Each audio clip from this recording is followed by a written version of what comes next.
Que Dieu vous bénisse. Bon dimanche à tous. Nous sommes en train d'aller vers notre programme et aujourd'hui, comme nous l'avions annoncé dimanche dernier, nous parlerons de comment sortir de la malédiction.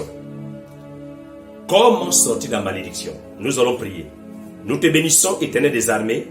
Nous prions que tu nous aides à prêcher et à enseigner ton peuple sur comment sortir de la malédiction. Et que la gloire te revienne au nom de Jésus-Christ. Amen. Alors, la malédiction, c'est juste le contraire de la bénédiction. Et nous voyons qu'il y a des personnes qui peuvent être maudites. Il y a aussi même des territoires qui peuvent être maudits. Et ici, là, il y a des personnes, comme nous disions tantôt, qui peuvent éprouver toujours des difficultés dans le sens, par exemple, de la réussite. Vous faites les affaires, mais vous n'arrivez pas. Depuis que vous êtes né, vous avez déjà 40 ans. Aucun homme ne vous a demandé la main pour le mariage. Vous avez fait des études, mais vous n'arrivez pas à vous épanouir. Et pourtant, vous avez l'argent, mais vous ne réalisez rien.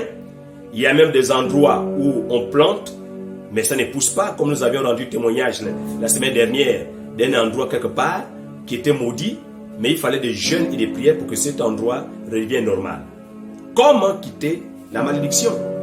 Comment quitter ce qui est mauvais? Comment quitter ce qui ne marche pas? Toujours les échecs, toujours on est sous l'emprise des mauvais esprits.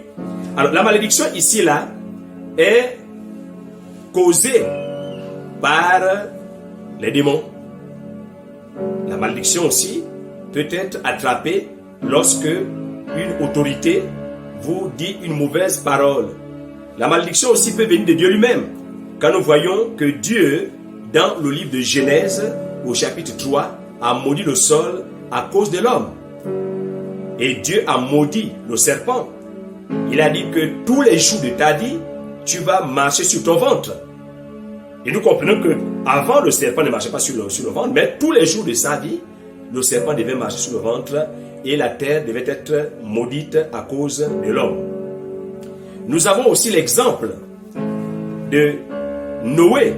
Noé qui est en train de boire son vin. Et quand Noé boit son vin, alors il se découvre et son fils, donc Cham, vient voir la nudité de son père. Au lieu qu'il reste tranquille, alors il va la divulguer dehors. Et quand Noé se réveille de son vin, il apprend que son fils, donc Cham, a divulgué sa nudité. Il a maudit Canaan, qui est le fils de Cham. Pendant que, donc, Sem et Japhet ont reculé avec le manteau pour couvrir leur père. Et la Bible nous dit aussi que honore ton père et ta mère, afin que tu vives heureux. Donc là encore, le manque de respect de papa et de maman peut nous conduire à ce que nous puissions être maudits. C'est-à-dire que quand tu ne respectes pas ton père et ta mère, quand tu méprises ton père, tu méprises ta mère, ce qui est sûr et ce qui est certain, c'est que tu cours vers la malédiction. Maintenant, nous allons circonscrire ce sujet parce que il est tellement vaste et la liste des solutions ne saurait être exhaustive. Nous allons parler simplement de la malédiction que Satan et ses démons envoient et de la malédiction que nous-mêmes nous allons causer. Nous disons tantôt que nous allons circonscrire le sujet, il est tellement vaste et nous allons voir que c'est Satan qui est responsable de la plupart des malédictions. Mais à l'heure de Satan, nous-mêmes aussi, nous pouvons nous maudire. Et la semaine prochaine, nous verrons comment faire en sorte que les ténèbres qui sont en nous soient changées en lumière. Alors, nous avons un texte, comment sortir la lumière? Mais dans Colossiens chapitre 1, le verset 12 et 13, il est dit « Rendez grâce au Père qui vous a rendu capable d'avoir part à l'héritage des saints dans la lumière, qui nous a délivrés de la puissance des ténèbres et nous a transportés dans le royaume du Fils de son amour. » Donc, nous rendons grâce à Dieu qui nous a arrachés des puissances des ténèbres. Quand nous acceptons Jésus-Christ, Dieu nous arrache. Arracher, c'est-à-dire que nous étions plantés. Il y en a qui sont plantés dans la malédiction. Ils sont carrément enfoncés dans la malédiction. Mais il faut une intervention divine, une intervention spéciale de Dieu qui envoie son arsenal divin, qui envoie ses messagers, qui envoie ses soldats les plus redoutables pour nous arracher, quelle que soit la place où nous sommes dans la malédiction, même si nous sommes dans l'eau, dans la brousse, si nous sommes embrigadés quelque part, si Dieu veut que nous soyons bénis. Et nous sommes nés, c'est pour être bénis. Tu es né pour être béni, pas pour être maudit. Il dit dans sa parole que les vœux qu'il a pour nous sont les vœux de bonheur et non les vœux de malheur.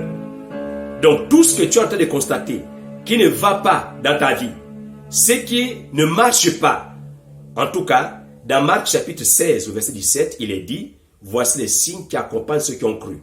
Alors tu peux commencer à chasser les mauvais esprits, tu peux aller chez ton pasteur et ton pasteur va te faire la délivrance. Nous allons voir ça en détail dimanche prochain. On parlera de la cure d'âme parce qu'il faut que la lumière qui est en nous ressorte et que les ténèbres qui sont en nous disparaissent. Donc, la plupart des endroits, des maisons sont hantées, la plupart des carrefours sont hantés, la plupart des brousses sont hantées, mais par la prière et par le jeûne, on peut délivrer ces endroits, on peut quitter de la malédiction à la bénédiction. La Bible dit que le faible dise qu'il est fort et que le pauvre dise qu'il est riche. Donc, dans cette première partie, nous allons terminer par là, on peut chasser les démons. Les démons, on les chasse par le jeûne et par la prière. D'après le livre de Matthieu chapitre 17, Jésus nous enseigne qu'il y a des démons qui ne quittent que par le jeûne et par la prière. Les démons de maladie, d'épilepsie, les démons même territoriaux. Avant d'aller chasser les démons dans un territoire, dans une maison, alors il faut accompagner à la prière de la délivrance le jeûne. Il faut jeûner, prendre un temps pour invoquer Dieu, pour supplier Dieu. Alors la bénédiction accepte le Seigneur Jésus-Christ. Il nous transporte dans le royaume de son Fils bien-aimé et nous sommes à l'abri parce que Romains dit, personne ne peut venir nous enlever entre les mains de Dieu. Que Dieu vous bénisse. Nous nous retrouvons dimanche prochain pour voir comment on peut quitter des ténèbres à la lumière.